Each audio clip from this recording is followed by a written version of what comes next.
Stop performing squat, press and deadlift if you want to increase your height. अगर आपका goal है height increase करने का तो स्क्वाट, ओवरहेड प्रेस और डेडलिफ्ट को परफॉर्म करना तुरंत बंद करें। और इनफैक्ट इंडिया में दोस्तों बहुत बड़ा परसेंटेज है ऐसे लिफ्टर्स का जिनकी हाइट सिर्फ और सिर्फ इन एक्सरसाइज को परफॉर्म करने की वजह से रुक जाती है, कम रह जाती है। और क्यों मैं ये बात कह रहा हूँ, क्या इसके पीछे साइंटिफिक रीजन है?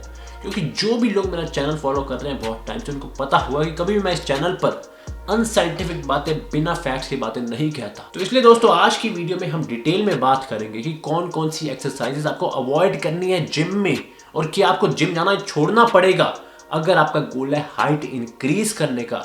और अगर इसका जवाब है नहीं तो आपको कितने दिन जिम जाना चाहिए, कौन सी एक्सरसाइज करनी चाहिए, और सबसे इंपॉर्टेंट कितने सेट्स करने चाहिए हर एक्सरसाइज के, स्पेशली उन लोगों के लिए जो हाइट इंक्रीज करने के साथ कोई और गोल भी अचीव करना चाहते हैं, चाहे वो हो गया मसल बिल्डिंग का या फैट लॉस का। ओवरऑल अगर आप अच्छा दिखना चाहते हैं, हाइट बढ़ाने के साथ आप थोड़े पतले होना चाहते हैं, मसल बिल्ड करना चाहते हैं, तो आपको कितनी बार जिम जाना चाहिए, कौन सी एक्सरसाइज करनी चाहिए और कितने सेट्स करने चाहिए, डिटेल में बात करेंगे आज इसके ऊपर। तो बहुत इन्फॉर्मेटिव होने वाले दोस्तों वीडियो, तो मेक श्योर आप इस वीडियो को एंड तक देखें। और अगर आप चैनल पर नए हैं तो प्लीज सब्सक्राइब बटन पे क्लिक कर दें। और अगर आपको मेरे से पर्सनल ट्रेनिंग चाहिए, पेड पर्सनल ट्रेनिंग के पहली बात को क्लैरिफाई कर दूं, तो आप मुझे इस नंबर पर मैसेज कर सकते हैं। बट एनीवेज दोस्तों, coming back to the video, पहले दोस्तों बात करते हैं कि कौन कौन सी एक्सरसाइज आपको करनी चाहिए जो आपकी हाइट इंक्रीज के गोल में आपकी हेल्प करेगी। और यहाँ पर मैं 3 तरह की एक्सरसाइज की बात करूंगा। पहली है स्टिमुलस बेस्ड एक्सरसाइज, सेकंड है हाई इंपैक्ट स्ट्रेचिंग, थर्ड है लो इंपैक्ट स्ट्रेचिंग। और इन तीनों तरह की एक्सरसाइज का रोल भी अलग है और इनफैक्ट इंपैक्ट भी अलग है आपकी बॉडी में। अगर मैं बात करूं स्टिमुलस बेस्ड एक्सरसाइज की, स्टिमुलस से मेरा मतलब है हाइट इंक्रीज के सेंस में human growth hormone. As you know guys, हमारी हाइट डिपेंड करती है ह्यूमन ग्रोथ हार्मोन पे।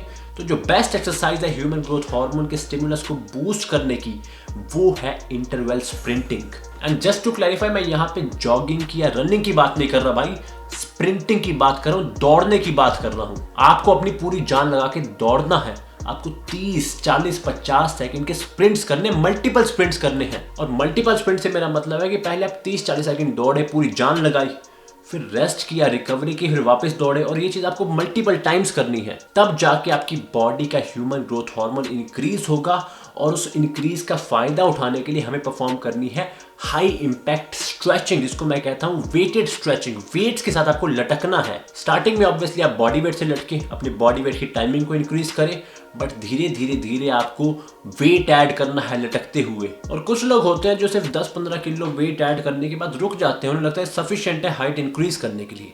देखिए 10-15 किलो वेट कम नहीं है, स्पेशली अगर आप पहले बॉडी वेट से लटक रहे थे।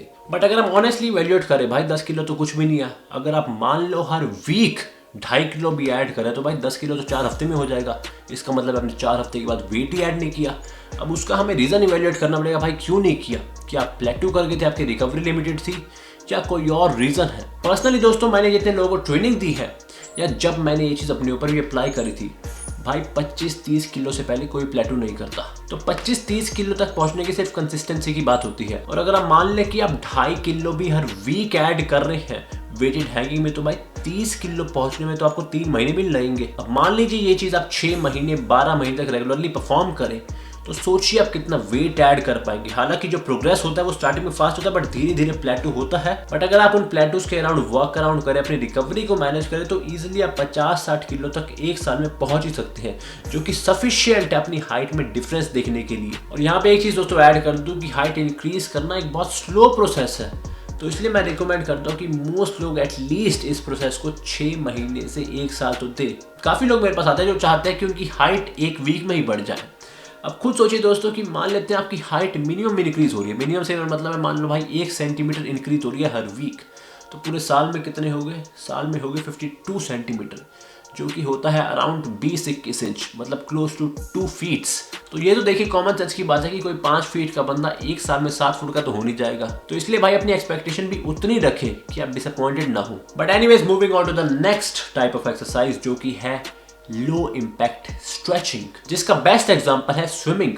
हालांकि टेक्निकल टर्म्स में स्विमिंग एक स्ट्रेचिंग एक्सरसाइज नहीं है, बट स्विमिंग परफॉर्म करते वक्त दोस्तों आपकी पूरी बॉडी स्ट्रेच होती है एक डायनामिक वे में, एक एरोबिक वे में। दोस्तों जब हम लटक रहे होते हैं तब हमारी बॉडी एक स्टैटिक वे में स्ट्रेच होती है, मतलब जो पोजीशन होती है वो कांस्टेंट होती है। और तभी हम इस पोजीशन को ज़्यादा टाइम तक होल्ड नहीं कर सकते, specially if you are adding weight. जबकि स्विमिंग को हम इजीली 25-30 मिनट तक परफॉर्म कर सकते हैं, क्योंकि वो इतनी स्ट्रेसफुल नहीं है, वो एक लो इम्पैक्ट एक्सरसाइज है। और जो बेस्ट टाइम है दोस्तों स्विमिंग को परफॉर्म करने का, वो हैंगिंग के बाद नहीं है। अपने स्प्रिंटिंग और हैंगिंग के वर्कआउट को आप अलग रखें और स्विमिंग के वर्कआउट को अलग रखें। आइडियली एटलीस्ट 6 घंटे का भाई गैप होना चाहिए दोनों के बीच में। पर्सनली दोस्तों मैं क्या करता था कि ऑब्वियसली मैं देखिए स्विमिंग तो पूरे साल परफॉर्म करता नहीं था, बट जब गर्मियों की भाई छुट्टियां होती थी ना, जब मैं घर पे होता था, तब मैं सुबह स्विमिंग करता था। तो मतलब सुबह 6 बजे स्विमिंग कर ली और शाम को 6 बजे अपना नॉर्मल स्प्रिंटिंग का, हैंगिंग का वर्कआउट कर लिया। इससे क्या होता था कि दोनों वर्कआउट के बीच में सफिशिएंट टाइम होता था, सफिशिएंट रिकवरी होती थी, प्लस दोनों वर्कआउट का आपस में इंटरफेरेंस इफेक्ट नहीं होता था। तो ये तो बात होगी भाई कौन कौन सी एक्सरसाइज आपको परफॉर्म करनी है हाइट इंक्रीज करने के लिए। अब बात करते हैं कि कौन कौन सी एक्सरसाइज नहीं परफॉर्म करनी। जैसे कि मैंने आपको वीडियो के स्टार्टिंग में बताया भाई, स्क्वाट, ओवरहेड प्रेस और डेडलिफ्ट, ये तीनों एक्सरसाइज आप अवॉइड करें। प्लस जो दूसरी ओलंपिक लिफ्ट्स होगी like power cleans, clean and jerk. हालांकि दोस्तों इस चीज़ का डायरेक्ट एविडेंस नहीं है कि कैसे इन एक्सरसाइजेस से आपकी हाइट इफेक्ट होती है, बट एक कहावत होती है भाई कि absence of evidence doesn't mean evidence of absence.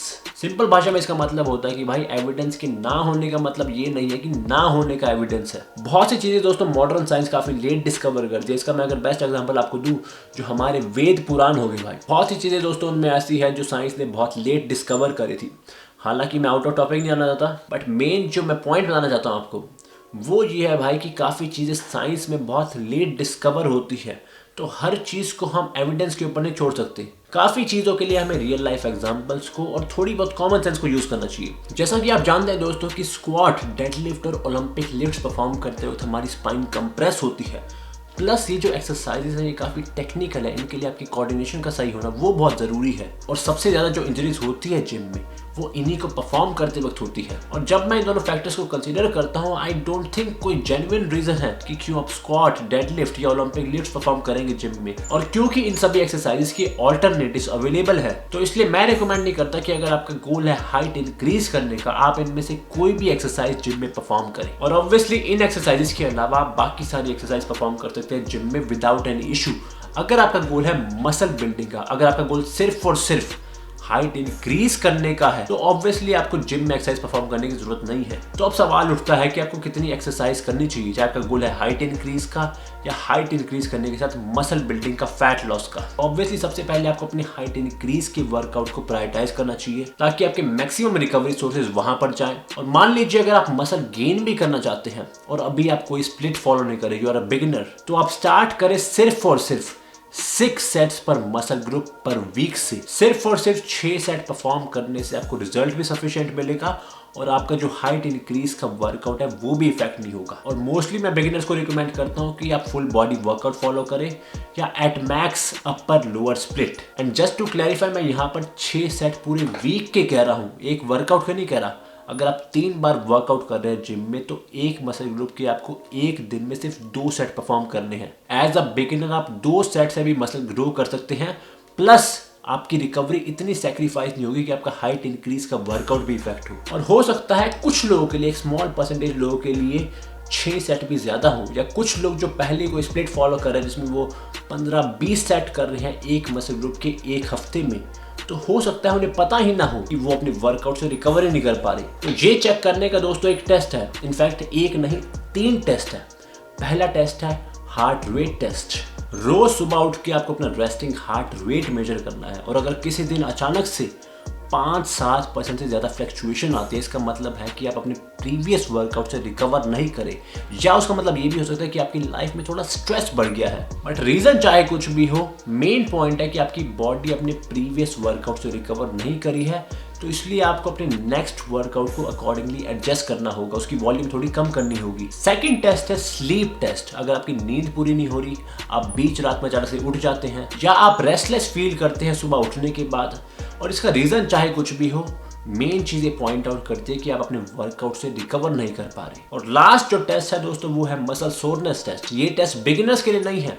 अगर आप अभी जिम जाना स्टार्ट करें तो ऑब्वियसली आप शुरू में काफ़ी सोर होंगे, बट अगर आप काफ़ी टाइम से जिम जा रहे हैं और अचानक से आप एक वर्कआउट के बाद या कुछ वर्कआउट्स के बाद काफ़ी सोर फील करते हैं, तो ये इंडिकेट करता है कि आपकी लाइफ में स्ट्रेस बढ़ गया है या आपकी रिकवरी कैपेबिलिटी थोड़ी लिमिटेड हो गई है। या ये भी हो सकता है कि आपने अपने प्रीवियस वर्कआउट में ज्यादा ट्रेनिंग करी है, ज्यादा वॉल्यूम करी है, ज्यादा सेट्स करे हैं, जिसकी वजह से आप अपने वर्कआउट से रिकवर नहीं कर पा रहे। और मैंने दोस्तों हमेशा एक बात कही है इस चैनल पे कि आप वर्कआउट उतना ही करें जितने से आप रिकवर कर पाए। तो अगर आप इन 3 रिकवरी टेस्ट में फेल हो रहे हैं तो आपको अपने मसल बिल्डिंग वर्कआउट को एडजस्ट करने की जरूरत है, वरना वो आपकी हाइट इंक्रीज की गोल को नेगेटिव वे में इंपैक्ट करेगा। और जहां तक फैट लॉस की बात है दोस्तों, पहली बात, जो लोग ओवरवेट नहीं है, ओवरवेट से मेरा मतलब है अगर आपका body fat percentage 20% body fat से ऊपर नहीं है, तो मैं पर्सनली रिकमेंड नहीं करता कि आप फैट लॉस करें या कैलोरिक डेफिसिट में ईट करें, क्योंकि हाइट इंक्रीज करने के लिए ये बहुत जरूरी है कि आप अपनी बॉडी को सफिशिएंट न्यूट्रिएंट्स दें, सफिशिएंट कैलोरीज दें, ताकि आपकी बॉडी अपने ग्रोथ पोटेंशियल को रीच करे।